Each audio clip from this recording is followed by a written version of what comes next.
Ivana, if you want to come up. Sure. Thank you. Okay. Thanks, Lynn. Ivana Bacik, Labour Senator for Dublin University, and I'm here for Labour. Janice Sullivan couldn't be here, unfortunately, asked me to attend. Rory Quinn was here earlier. And just to say, I think it's really great to see such momentum behind a campaign around equality in education and around multi-denominational education. I know Paul Rowe from Educate Together is here, and of course Michael Barron from Create Ireland. And Educate Together has been working on this for many decades now and has really pioneered multi-denominational schooling. And I speak as a parent with 2 children in an Educate Together primary, and also I speak as chair of a group which set up the first divestment, a school that is now called Canal Way Educate Together, a thriving school in Basin Lane in Rialto, which is in a building that was a former Christian Brothers school. So it's the first divestment from a Catholic school to multi-denominational schooling, and I think it is a sign of what can be done. And I think we're seeing with Create Ireland and with education equality, new campaigns being set up that really carry the momentum and the energy of so many parents like myself, like so many of you, who want to see change and who don't want their children educated according to a religious system. And the Labour Party stands with you all and supports these provisions. As you've seen, I've filled in the survey after some technological difficulty and have stated my own support and the support of the party. I would say this finally though, you heard earlier about, you all know about the religious domination of the primary schooling system, and of course secondary schools as well. It's not only the fact that 97% of our primary schools, of our 3,200 primary schools, are under religious patronage. Those buildings are also owned by the churches and the religious orders. And it's an enormous task to try and unpick or unpack that ownership in order to ensure a change of patronage. That's the problem that the divestment ran into. Read the report of the National Forum on Pluralism and Patronage in the Primary Sector, pioneered by Minister Rory Quinn, which points clearly to a way forward that would see a practical way of ensuring change in our primary school system. But the problem for the state in trying to achieve this, the problem for any political party in government trying to achieve this, is the fact that the state does not own the buildings. I'm afraid it comes down to bricks and mortar, and that's the problem we've had. There are other ways we can achieve change, and the Labour Party has done it. Janice Sullivan, just before Christmas, abolished Rule 68. That's going to make a massive difference to children in the Catholic-run primary schools around the country, which formerly had to have the integrated curriculum. So we're going to see change. Change is happening. Groups like this are really important to drive change, but I would say this, don't underestimate the ongoing power of the church and indeed the power of the status quo. An awful lot of parents who get their kids into Catholic school give up the battle. I know you won't, and I'll fight with you. Thank you. Thank you. This lady here, yeah. Okay, sorry. Mary Elizabeth, I'm spokesperson from the Workers' Party, education spokesperson, and I'm here representing our 3 Dublin candidates who are absolutely thrilled. I'm delighted actually with the introduction here today, because the 3 principal points of our thing is it must be egalitarian, it must be democratic, and it must be secular. I totally actually agree with the last speaker. I think the system actually we need is a national school system that allows in all of the children. But one of the things that I actually want to point out, sorry, is just in relation to that whole important thing about the 1971 integrated curriculum. And that is actually very, very dangerous, not only just in relation to the whole thing about religion being integrated, but it's actually coming in. There are some schools where the issue of music has, you know, that for some groups, religion or music is something that they cannot cope with. So even putting it to the religion to the end of the day, and that is something that I would have campaigned for within the ET system.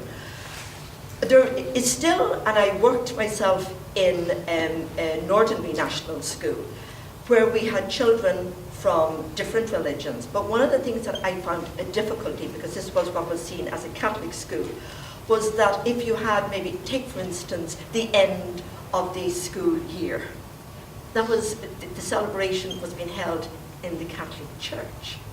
So, you know, how does that feel for Muslim children and other children that are in there? Well, the other point, and can I just make the very last point that I'd like to make, just in relation to a celebration that I was at last night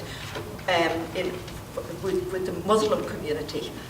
Their huge, huge difficulty is in relation to second level and access, and not being allowed to join the school in their catchment area, and being discriminated on the grounds that the school is first of all for the Catholics and then for Christian religions. Now that to me is the most abominable. This is why I first focus on access.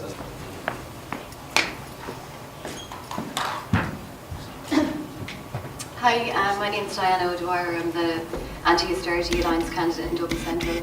A full separation of church and state is a key part of my election campaign, and I see that as involving access to abortion rights and repealing the 8th Amendment, as well as equality in education.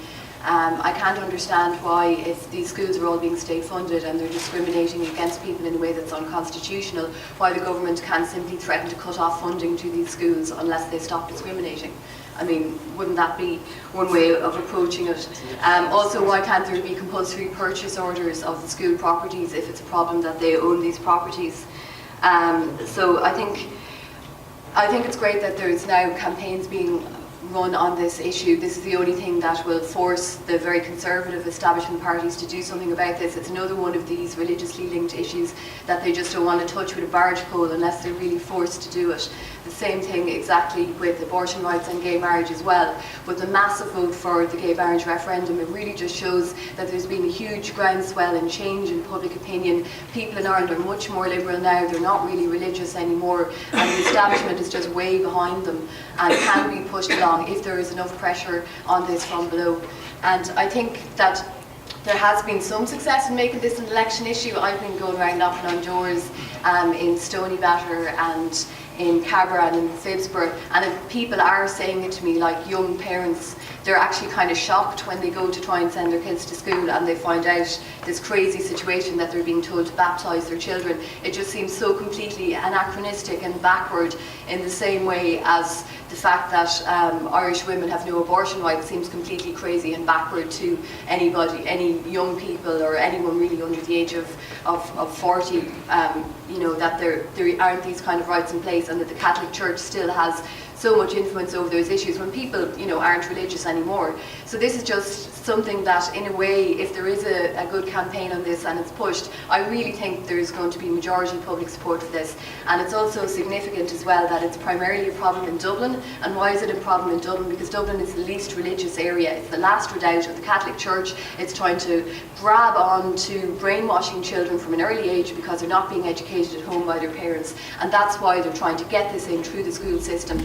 And it's also no coincidence that this has become such a much bigger issue now in the context of huge austerity and cutbacks in education, because this is also a form of rationing in the education system, whereby there isn't enough resources for everybody, and so they're discriminating on the basis of religion to compensate for that. Thank you.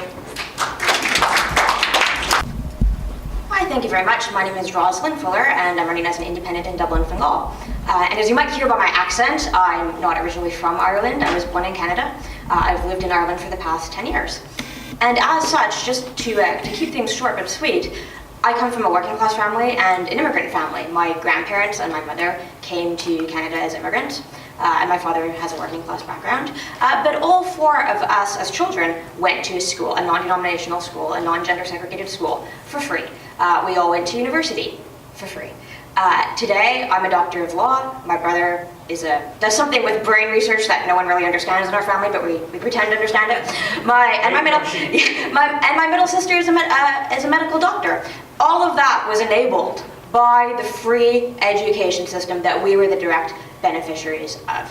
And it is beyond my understanding that people consider this to be a left-wing policy or some kind of a radical policy. It's a sound economic policy to allow children to get the education that they need and to eventually contribute to society. We're all tax-paying members of society today who are contributing to public health, to public research, to trying to make our countries a better place to live. So I do agree that the challenges to implementing this in Ireland are very, very difficult. As we've heard, the church is still very, very powerful here. A big part of my campaign is actually centered around digital democracy, which means allowing people to make direct decision-making online on a more continuous basis. And I do believe that this would be a way to start empowering people to make the changes that our establishment seems to be so far behind on. So thank you very much. Thank you.